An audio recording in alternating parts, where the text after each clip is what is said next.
बिस्मिल्लाहिर्रहमानिर्रहीम। अस्सलाम वालेकुम प्यारे viewers, welcome to tips and tricks hub. आज की वीडियो में मैं आपके साथ शेयर करूंगी कि पुरानी जुराबों को हम किस तरह से रीयूज कर सकते हैं। खास तौर पे पुरानी जुराबें अगर हम इस्त्री को पहनाते हैं तो हम हज़ारों रुपए की किस तरह से बचत कर सकते हैं।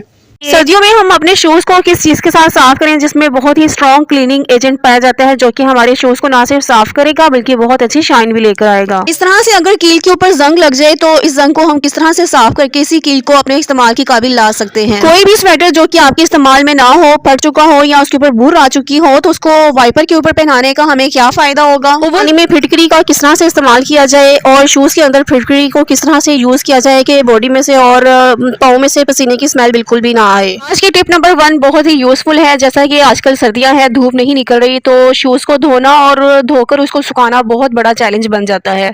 लेकिन बच्चे मट्टी में शूज गंदे करते ही हैं, तो आज मैं आपको एक टिप बताऊंगी कि आप पानी के बगैर शूज को कैसे साफ कर सकती हैं। तो आपने कोई सा भी पुराना ब्रश लेना है जो कि आपके यूज में ना हो और उसके ऊपर आपने कोई सा भी टूथपेस्ट लगा लेना है। यहाँ पे जरूरी नहीं है कि आपने कोलगेट ही लगाना है, बल्कि कोई सा भी टूथपेस्ट जो कि आप घर में यूज करते हो उसको आपने ब्रश के ऊपर लगा के इसको अच्छी तरीके से आपने, जिस तरह से मैं आपको वीडियो में शो कर रही हूँ, शूज को साफ करना शुरू कर देना है। तो आप देखेंगे कि शूज जो है वो बहुत अच्छे तरीके से साफ होंगे, बल्कि शूज में बहुत अच्छी शाइन भी आ जाएगी जैसा कि न्यू शूज में होती है। तो यहाँ मैं आपको बताती जाऊँ कि टूथपेस्ट में बहुत स्ट्रॉन्ग किस्म का क्लीनिंग एजेंट पाया जाता है, जिसके साथ हम जिस भी चीज को साफ करते हैं वो चीज बहुत ज्यादा साफ हो जाती है और उसमें अच्छी सी शाइन भी आ जाती है। टूथपेस्ट के साथ वाइस, चार्जर्स और स्विच बोर्ड्स और बहुत सारी चीजों को साफ करने का मेथड मैं अपनी वीडियो में बताती रहूंगी, इसके लिए आपने चैनल को सब्सक्राइब करना है। तो शूज की बेस को मैंने टूथपेस्ट के साथ साफ किया और उसके बाद मैंने टिश्यू के साथ वाइप कर लिया। तो देखें कि शूज जो है उसकी बेस कितनी ज्यादा चमक उठी है और शूज की न्यू लुक आ गई है। आज की टिप नंबर 2 भी बहुत ही यूजफुल है और सर्दियों के हवाले से ही है। सर्दियों में जैसा कि पीनट खाना बहुत सारे लोगों को बहुत पसंद होता है, लेकिन मूंगफली को खोलना बहुत सारे लोगों को पसंद नहीं होता। तो अक्सर लोगों के जो फिंगर्स हैं, उनके जो थंब के नेल्स वगैरह जो होते हैं, उनमें तकलीफ भी होती है। तो इसके लिए मैं आपको बताऊंगी टिप कि आपने क्लॉथ क्लिप लेना है और उसके साथ जो है ना मूंगफली को खोलना है। तो इस तरीके से बहुत आसानी से जितनी चाहे मर्जी आप मूंगफली को खोल सकते हैं। तो क्लॉथ क्लिप का चाहे फ्रंट वाला पार्ट ले लें या बैक वाली साइड से, जहां से भी चाहे आप मूंगफली को बड़ी ही आसानी के साथ हाथ लगाए बगैर खोल सकते हैं। आज की मेरी टिप नंबर 3 भी बहुत ही यूजफुल है। तो वो ये है कि इस तरह से जो कील के ऊपर जंग लग जाता है तो इसको बेकार समझ के फेंक दिया जाता है। तो अगर हम चाहते हैं कि इस कील को फेंकने की बजाय इसको यूज में ला सकें तो आपने साबुन लेना है, साबुन के अंदर इस कील को डाल देना है। तो इस तरीके से कील के ऊपर ना हल्की सी ग्रीस लग जाएगी, तो जहां पे भी हम इसको यूज में लाना चाहेंगे तो जंग के बावजूद जो है इसके ऊपर ग्रीस जो होगी उसकी वजह से हम इसको यूज में अपने ला सकते हैं। आलूओं को हम आलू पीलर के साथ इसके छिलके उतारते हैं तो इसकी लेयर जो है वो बारीक ही उतरती है, लेकिन अगर हम चाहते हैं कि इससे भी ज्यादा इसकी बारीक लेयर उतरे तो इसके लिए हमने जिसके साथ हम बर्तन मांजते हैं, जो स्टील की तारें होती हैं वो लेनी है और आलू के ऊपर अच्छे तरीके से रब करनी है। तो आप देखकर हैरान रह जाएंगे कि इतना ज़्यादा बारीक छिलका उतरता है, बल्कि छिलका तो उतरता ही नहीं है, जस्ट ऊपर जो है वो बारीक सा जो परत होती है वो बस उतर जाती है। तो नए आलू होते हैं तो आलू नए जो है उनका छिलका वैसे ही बहुत बारीक होता है और बिल्कुल हल्के से जो है वो रिमूव हो जाता है।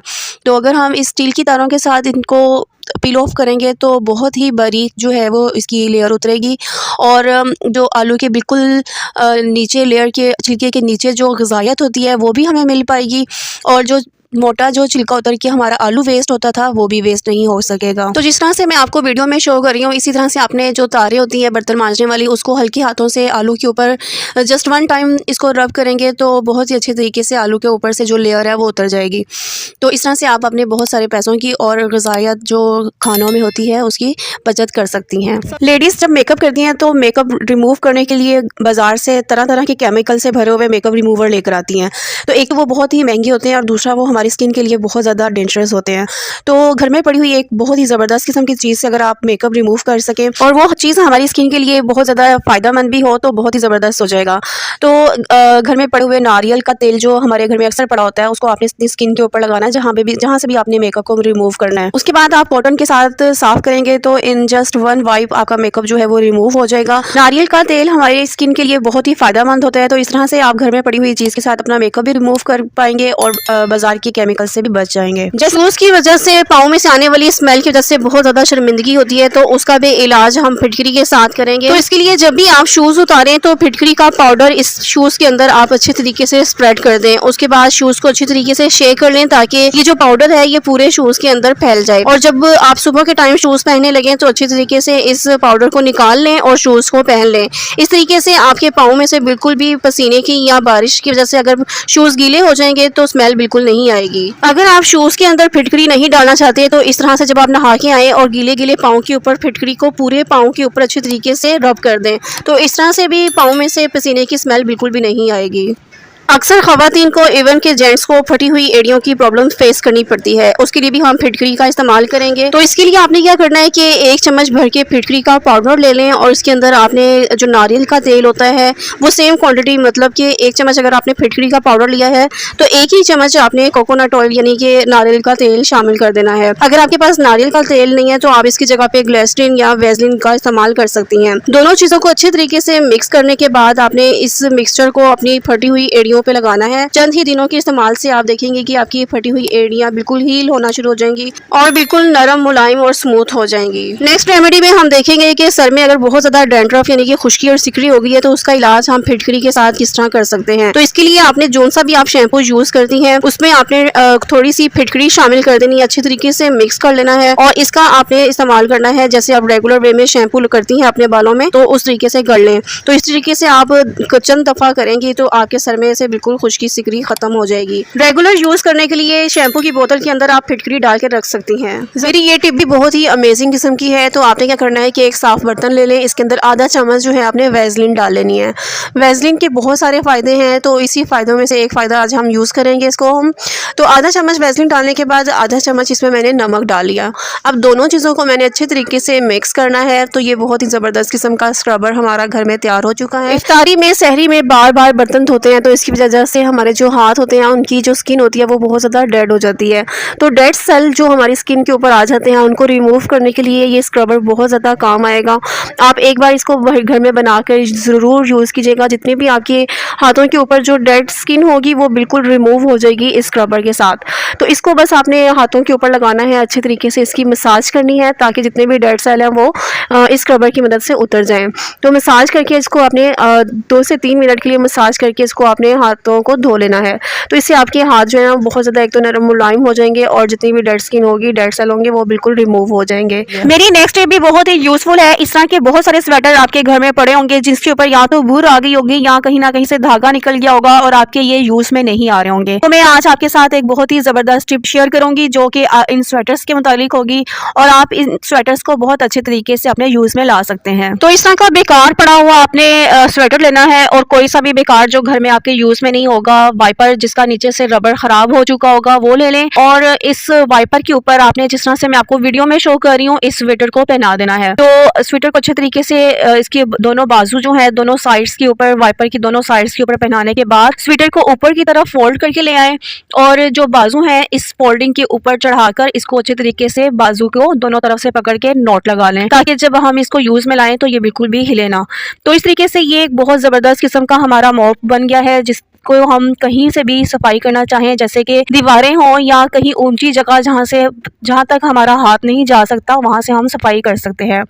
और बहुत सारी ऐसी चीज़ें जैसे कि बेड के नीचे या फर्श को हम इस तरीके से बहुत अच्छे तरीके से साफ कर सकते हैं। तो अक्सर ऐसा होता है कि सॉक्स हम जब बच्चों को पहनाते हैं तो ऊपर से सॉक्स जो है ना वो लूज़ हो जाती हैं पड़ी रहने की वजह से या वैसे ही यूज़ करने के बाद जो सॉक्स हैं वो ऊपर से लूज़ हो जाती हैं, जिसकी वजह से जब हम सॉक्स पहनाते हैं तो वो नीचे को ढलकती रहती हैं। तो इससे ये होता है कि बच्चे भी अनकंफर्टेबल फील करते हैं और जो सॉक्स पहनाने का पर्पस था वो भी फुलफिल नहीं हो पाता।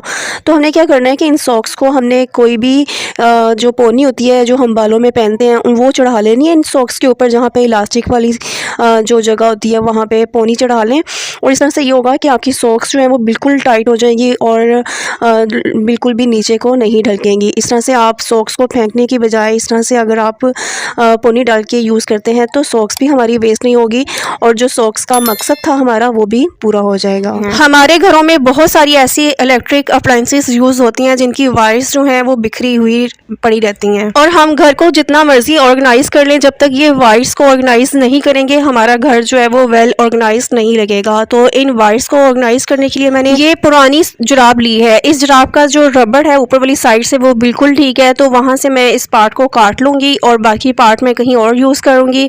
इस पार्ट के ऊपर मैं क्या करूँगी कि एक बटन लूँगी और बटन का साइज़ थोड़ा बड़ा होना चाहिए, तो इस बटन को सुई धागे की मदद से यहाँ इस इलास्टिक वाले पार्ट के ऊपर अच्छे तरीके से स्टिच कर लूँगी। अब इस इलास्टिक वाले पार्ट को मैं यूज़ करूँगी अपनी इस्त्री की वायर को समेटने के लिए। तो जिस तरह से मैं आपको वीडियो में शो कर रही हूँ, अपनी इस्त्री की वायर को अच्छे से समेट लें। उसके बाद इसको इस्त्री के साथ रखकर, तो जो मैंने आपको इलास्टिक का भी सिखाया है उसको आपने ऊपर की साइड पे लेके रखना है और दूसरी साइड से नीचे से आपने गुजार के और जो पार्ट है इसको बटन के ऊपर लगा देना है। तो ये बहुत अच्छे तरीके से हमारी इस्त्री की वायर को ऑर्गेनाइज कर लेगी। आज के आइडियाज़ अगर अच्छे लगे हों तो प्लीज़ वीडियो को लाइक शेयर और कमेंट ज़रूर कीजिएगा। नए हैं तो चैनल को सब्सक्राइब कीजिएगा। टेक केयर, अल्लाह हाफिज़।